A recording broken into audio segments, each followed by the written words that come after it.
Good morning, everyone. How are you? Welcome back to my YouTube channel. So, it's been a long time after I released or recorded a KSP video. So, today I'm gonna do one. So, let's see how it goes. So, here I'm showing you a delta V map. So, in this delta V map, it's very useful. So, you can see a word called mun. MUN. So below that month there is 5120.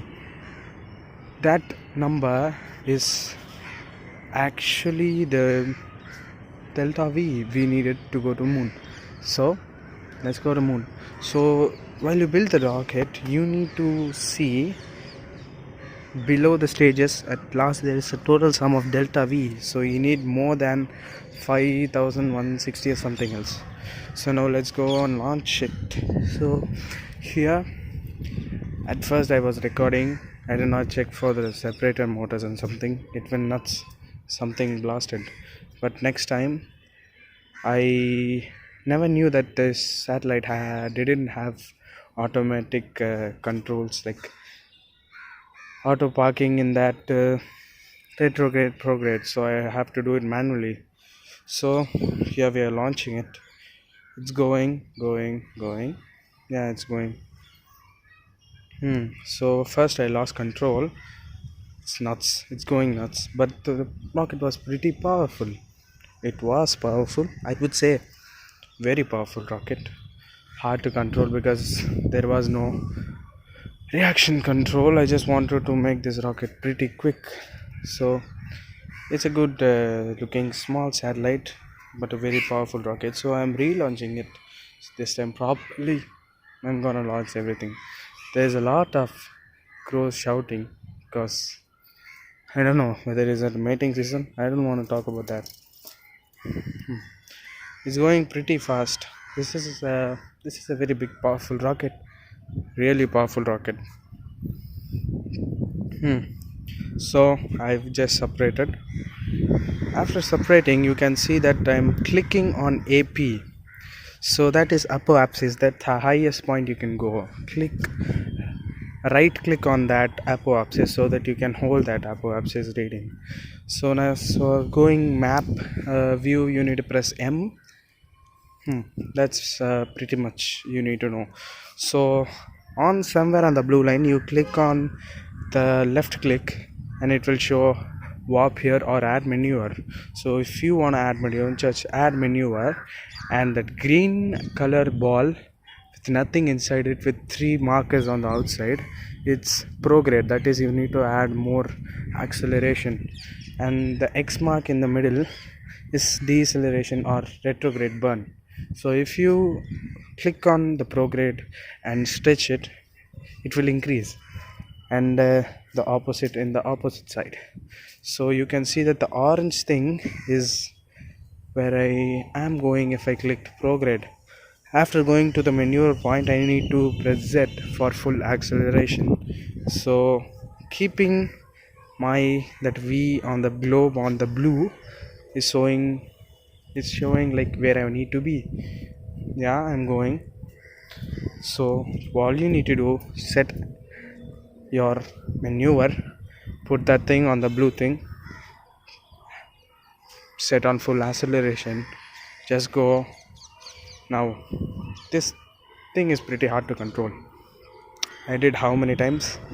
I tried it 3 times to launch, and the 4th time I succeeded.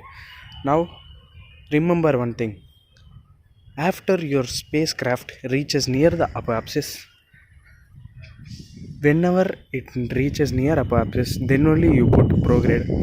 That is the most efficient way, that is fuel efficient way to go to the moon. I mean mun. That is the most fuel efficient way because you are the highest point of your trajectory. At the trajectory highest point apoapsis, there you will have more potential. So at that point, if you do acceleration, it will go. So when this starts to balance out, you stop. You are in a stable orbit. Oh my god, this is so hard. Now you can see that at the line intersigning, it's like a 45 degree from the moon, and just prograding. When you see this kind of steps, you see something is changing over there, then you change your focus to moon. Just click on the moon, left click, then you'll say focus, then you can say it just focused and you see where you are going. Then little bit of progress in your maneuver node, not in actual node, maneuver node, little bit of progress, then you will be near your trajectory. Charted trajectory will be near the moon. Now time warp. For time warp you need to press arrow keys on your keyboard. There are a lot of arrow keys, I know that, but I don't have my PC right now, I can't say where it is. Okay, so when the upper axis keeps on increasing with low amount of power, you can see a lot of changes. So as it is increasing, you need to decrease your power. Now I am a little bit more near the moon. My trajectory is so near the moon. Now I'm going to time warp. Then after entering the moon's what to say, gravitational field, in that near apoapsis, after going near apoapsis, get your orange thing on the retrograde, that is the X mark inside the ball. Something reminds me of balls. Okay, let's focus. You see the X mark inside the balls, and you take your yellow wingy thing inside that ball in your map ball. Then see, I did not go near the apoapsis. Before that only I started to do a progress. So see what happens. So that trajectory goes so near the moon.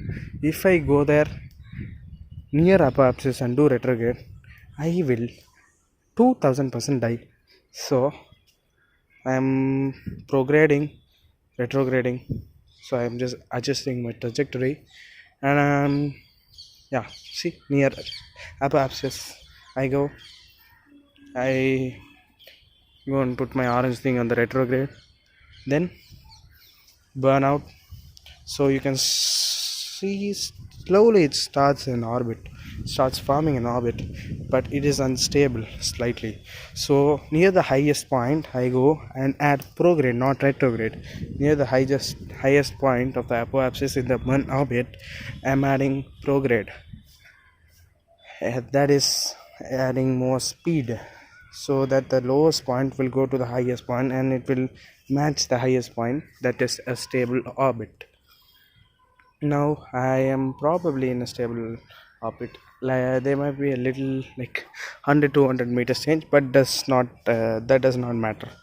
Now I'm in a stable orbit. Look at that view. It's a beautiful view. What a beautiful view. The only thing I love about KSP is that beautiful fucking view. Man, that view is killer view for me, because I'm a geek, aerospace geek. That is a beautiful view.